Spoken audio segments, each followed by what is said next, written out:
आप देख रहे हैं आसनसोल न्यूज़। सीमांचल के हर सच्चाई से रहे रूबरू।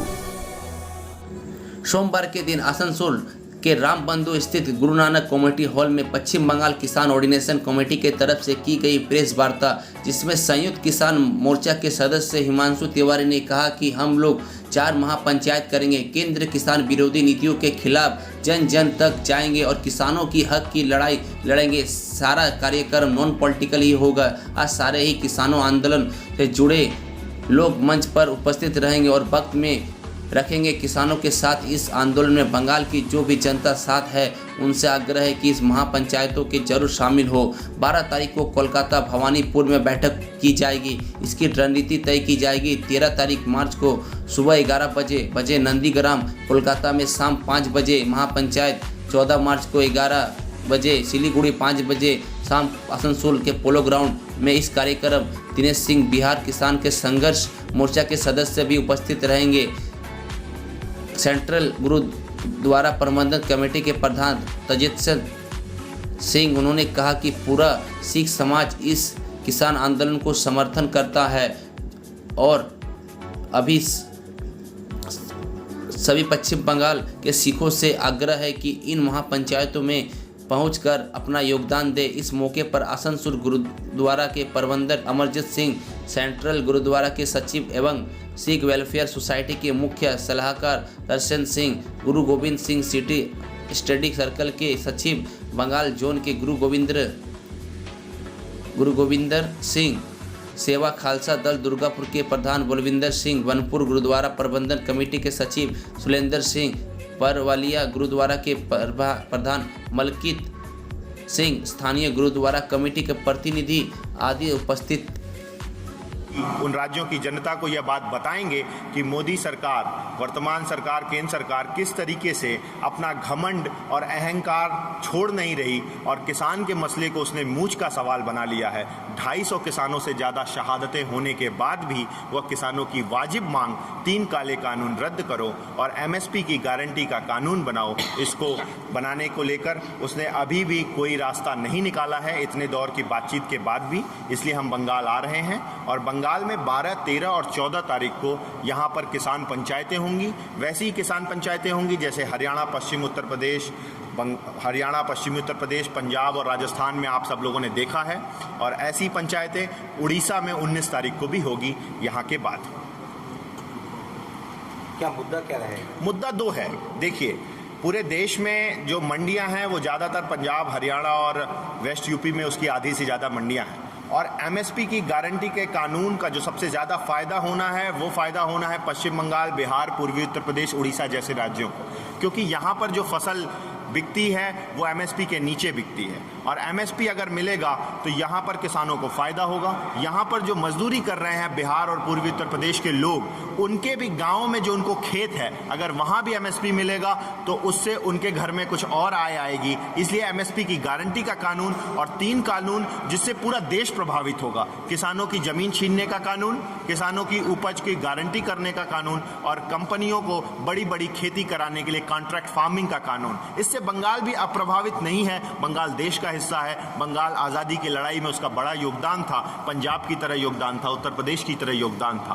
तो यह पूरे देश का भाईचारे का विषय है और पूरे देश का एक ही सवाल है। और वो सवाल पूरे देश में, जब आप 500 किसान संगठनों का संयुक्त किसान मोर्चा बना है तो उसमें बंगाल के प्रतिनिधि भी शामिल हैं, उसमें पूरे देश के किसान प्रतिनिधि शामिल हैं। तो हम यहाँ पर आ सकते हैं, ये हमारा राज्य है और इसमें हम बताएंगे लोगों को कि यह बंगाल में किस तरीके से किसानों के हक को झूठ फैलाकर केंद्र सरकार यहाँ पर चुनाव लड़ने आ रही और सपने दिखा रही है, जबकि वह किसानों के साथ उसने दिल्ली में 100 दिनों से ज़्यादा हो गया है, उनके साथ वो धोखा कर रही है और उनकी मांग आज तक नहीं मांग रही। बंगाल में हमारे आने से सरकार पर दबाव पड़ेगा और सरकार पूरे देश में ये जनाधार बढ़ेगा तो संगठित जनमत, जिसको महात्मा गांधी ये कहते थे कि लोक नीति द्वारा राजनीति को नियंत्रित तो किया जा सकता है, दिशा दी जा सकती है, मुझे लगता है कि केंद्र सरकार को भी घुटने टेकने पड़ेंगे और किसानों की बात को माननी पड़ेगी। इस आंदोलन से कितना फायदा होगा? किसको?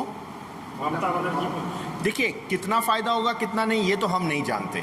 हम ये भी नहीं कहना चाहते कि हम किसी को जिताने और किसी को हराने आए हैं। लेकिन हम बंगाल की जनता को यह बताने आए हैं कि किसने किसानों के साथ धोखा किया है, और यह बताना हमारा फर्ज है, क्योंकि अगर हम बताएंगे नहीं और हम लोगों को यह बताएंगे नहीं कि किसानों के साथ किस तरीके से दुर्दशा हो रही है, बंगाल भी देख रहा है। इसलिए बंगाल के किसानों के सवाल को उठाने के लिए, और उसी क्रम में जो पंजाब, हरियाणा, उत्तर प्रदेश के बाद वो क्रम बिहार, पश्चिम बंगाल और उड़ीसा में पहुंचता है, तो उस क्रम में हम बंगाल आ रहे हैं, आगे हम और राज्यों में भी जाएंगे। दीदी कितने साथ देंगे आप? देखिए, ये संयुक्त किसान मोर्चा किसानों का आंदोलन है, इसमें किसी पॉलिटिकल पार्टी या उसका कोई सवाल नहीं। यह एक न्यूट्रल प्लेटफॉर्म है जिसमें तमाम विचारधाराओं के लोग किसान संगठन के रूप में संयुक्त किसान मोर्चा में शामिल हैं। वो किसी भी संगठन, जिसमें राजनीतिक किसी भी संगठन का समर्थन वो हमें लोग तो कर रहे हैं, लेकिन यह मंच केवल किसान संगठनों का होगा और इस मंच से केवल किसान संगठनों के नेताओं के ही भाषण। देखिए, संयुक्त किसान मोर्चा के मंच पर हमने निवेदन किया है कि केवल किसान नेता उद्बोधन देंगे। जो दिल्ली से संयुक्त किसान मोर्चा के नेतागण आ रहे हैं, बंगाल में भी जो किसानों के बीच में काम करते हैं, ये दिल्ली में भी जिस तरीके से संयुक्त किसान मोर्चा का आंदोलन चल रहा है, उसमें कोई राजनीतिक पार्टी का आदमी मंच पर नहीं आता है और वो यहाँ पर भी नहीं आएगा राजनीतिक पार्टी का नेता। और साथ ही साथ समर्थन, तो जो पार्टियां किसानों को समर्थन दे रही हैं वो समर्थन दे ही रही हैं, जो विरोध में है वो हो ही रहा है। असल में यह मामला देश को बचाने वालों बनाम देश को बेचने वालों की लड़ाई है, और इसलिए एक तरफ किसान समर्थक लोग हैं, किसान के हित चाहने वाले लोग हैं, और दूसरी तरफ अडानी, अंबानी और विदेशी कंपनियों की साठगांठ के साथ किसानों की जमीन छीनने और किसानों की उपज को कंट्रोल करने के लिए बनाए गए कानूनों के हिमायती वाले लोग हैं। जी, इसमें उत्तर प्रदेश से रहेंगे, उन सबका नाम से आप परिचित हैं। बलबीर सिंह राजेवाल जी पंजाब के बड़े किसान नेता हैं। जब पुराना किसान आंदोलन हुआ था उसमें उसका संविधान भी उन्होंने ही लिखा था। इसके साथ साथ इसमें गुरनाम सिंह चंडूनी जी जो हरियाणा से हैं वो आएंगे। इसमें डॉक्टर दर्शन पाल जी भी आएंगे, योगेंद्र यादव जी भी रहेंगे। पूर्वी उत्तर प्रदेश से मैं रहूँगा, उड़ीसा से अक्षय कुमार जी की भी आने की संभावना है। इस तरीके से बिहार से भी लोग हैं, दिनेश जी हैं। ऐसे इससे साथ साथ और भी देश के तमाम संयुक्त किसान मोर्चा का नेतृत्व इस किसान आंदोलन में आएगा। कोलकाता में कब होगा ये प्रोग्राम? आप कोलकाता में 14 तारीख को होगा। कोलकाता में 13 तारीख को शाम को 4 बजे वहाँ पर बड़ी सभा। क्या शेड्यूल है प्रोग्राम में आप लोगों का? जो प्रोग्राम का शेड्यूल है वो ये है कि 11 तारीख को रात को कुछ किसान नेता पहुँच जाएंगे, कुछ 12 तारीख की सुबह पहुंचेंगे, और 12 तारीख को इंटेलेक्चुअल मीट भी है, रामलीला वहाँ मैदान है, वहाँ पे भी एक सभा होगी, प्रेस क्लब में प्रेस कॉन्फ्रेंस किया जाएगा। उसके बाद 13 तारीख को नंदीग्राम, 13 तारीख को शाम को कलकत्ता, 14 तारीख को सिंगूर और 14 तारीख की शाम को आसनसोल, ये सभाएं किसान पंचायतें होंगी। राकेश टिकैत जी एक दिन शामिल रहेंगे, वो 13 तारीख को आएंगे।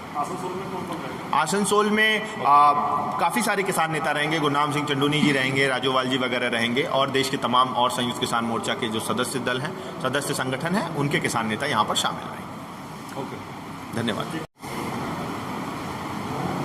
आपसे एक सवाल है कि सिखों की क्या भूमिका रहेगी? आप तो इस इलाके में सिखों के प्रतिनिधित्व कर रहे हैं और भी बहुत सी कमेटियाँ, गुरुद्वारा प्रबंधक कमेटियाँ, इस किसान आंदोलन में बंगाल में सिखों की क्या भूमिका रहेगी?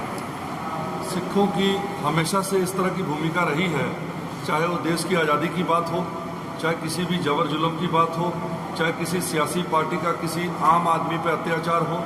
सिखों ने हमेशा अपने हक सच की आवाज़ को बुलंद किया है।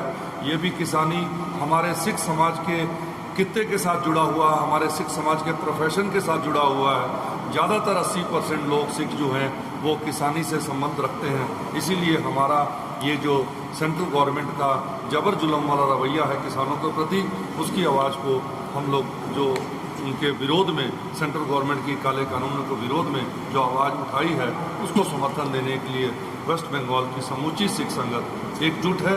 और इसके लिए एक प्लेटफॉर्म तैयार किया गया है, वेस्ट बंगाल किसान कोऑर्डिनेशन कमेटी, जिसमें सभी समाज, सभी वर्ग और सभी किसान के साथ जुड़े हुए मुद्दों से संबंधित लोग शामिल होंगे। बिहार के संबंध में